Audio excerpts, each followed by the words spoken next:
simplement nécessité pédagogique pour donner à l'élève et à l'étudiant des informations utiles sur ses résultats, sur sa situation, sur sa réussite ou son échec. Là, je n'arrive pas à enlever là. Si, ça y est. Voilà. Et c'est aussi, et souvent, le meilleur élève ou le meilleur étudiant est celui qui s'auto-évalue le mieux. Et même, c'est celui qui s'auto-régule le mieux. Mais vous vous rendez compte, il faudrait parler d'auto-évaluation, d'autorégulation, d'analyse, puisque ce matin, notre programme est copieux. Hein. J'espère que vous n'avez pas de train, parce que en fait, je dis de 2 à 3, mais ça va être de 2 à 4, de 2 à 5, nous verrons. C'est aussi une nécessité sociale, l'évaluation, pour éclairer les eux-mêmes, ou leur entourage, ou les parents, ou les autres enseignants, dans le cadre d'un dialogue constructif. Alors, je vais essayer de mieux marquer cette nécessité. Donc, point 1, 1. Ah ben oui, c'est ce que j'ai écrit, 1, 1. Une nécessité pour la conduite de l'action dans une optique de régulation. Envisager ce point nous conduit à poser 2 questions. Qu'est-ce qu'évaluer? De quoi parle-t-on quand on parle d'évaluation? Et deuxièmement, dans quel mécanisme général l'évaluation s'insère-t-elle?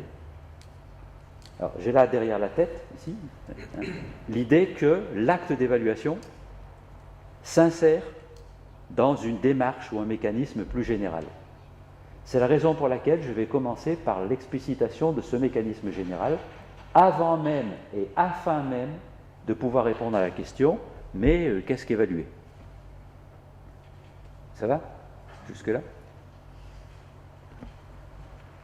Alors, l'évaluation est une activité, je ne sais pas comment dire, c'est une activité sociale, c'est une activité cognitive, c'est une activité de l'esprit, une activité intellectuelle, qui relève à la fois du constat et du jugement, et c'est ce qui fait sa difficulté. On le verra très bientôt. Mais c'est une activité qui s'inscrit dans ce que j'appelle un mécanisme éclairé de conduite de l'action.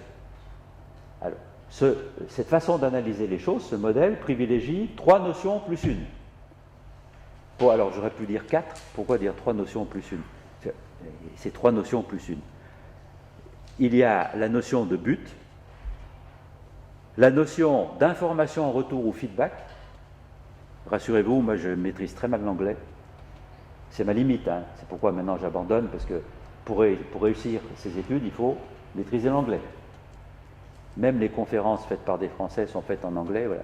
Et moi je ne maîtrise pas l'anglais. Donc, ceux qui veulent m'entendre, c'est en français. J'essaye déjà d'essayer de parler correctement le français. Donc, le but, notion de but, notion de feedback, et notion d'ajustement.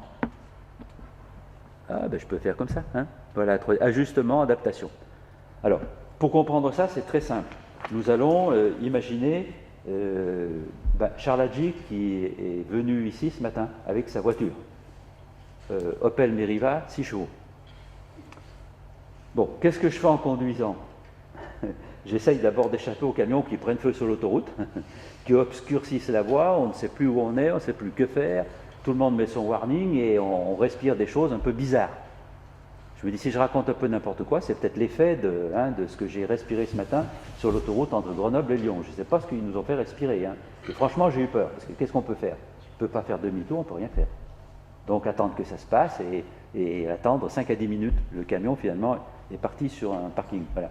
Mais donc, je suis sur la route, j'ai un but, arriver à l'heure pour voir les gens de l'association projet.com. À Lyon, campus de la Doua et bâtiment, comment il s'appelle? Polytech, non Polytech, c'est ça. Hein. Pour arriver à ce but, en conduisant, donc c'est mécanisme de conduite éclairée, je prélève des informations, sans arrêt. Je regarde la route, et justement, à un moment, je ne la vois plus. Heureusement, j'avais des lunettes de soleil, on voit mieux dans le brouillard avec certaines lunettes de soleil. Oui, je regarde la route, je regarde mon compteur, pas trop, parce que sinon je vais sortir de la route. Malheureusement, je suis de plus en plus contraint de regarder mon compteur. J'ai déjà attrapé 2 fois une fois 58 km/h en ville. Mais c'est beaucoup trop, monsieur. Vous êtes un danger public, donc c'est 45 € et puis un point. J'ai perdu une ligne droite, il ne faut pas dépasser. Donc il faut regarder le compteur, ça peut être dangereux la nuit. Vous prélevez des informations. C'est dans un mouvement de prise d'information au retour.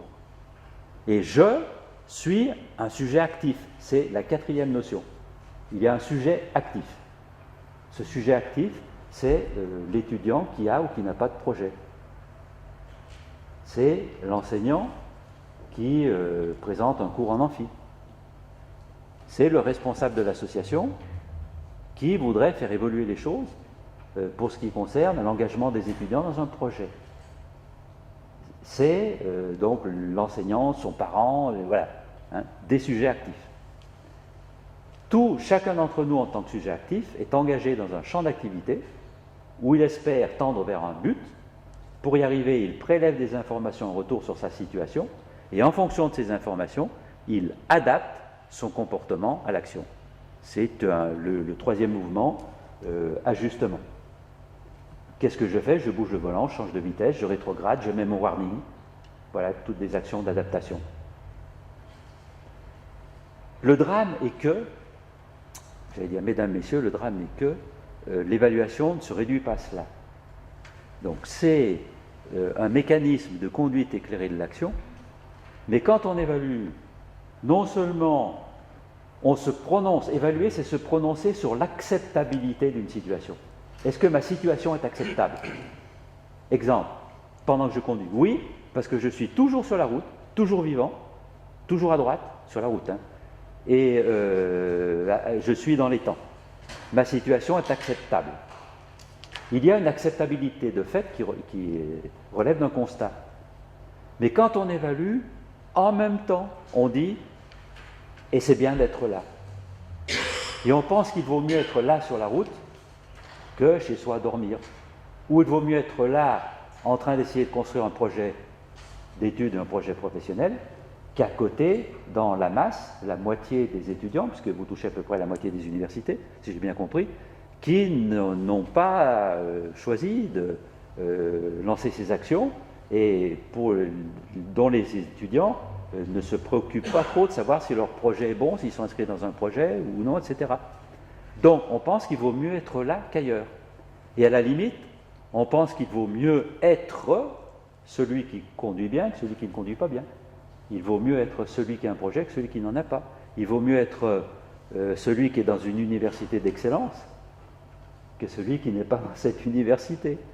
Et très vite, donc, le jugement d'acceptabilité se double d'un jugement de valeur sur l'acceptabilité de la situation dans laquelle on est. C'est la valeur qui est en jeu, c'est la valeur de l'individu lui-même dont tranche l'évaluation. D'où toutes les possibilités de dérive, d'humiliation, de déstructuration et de destruction même des individus.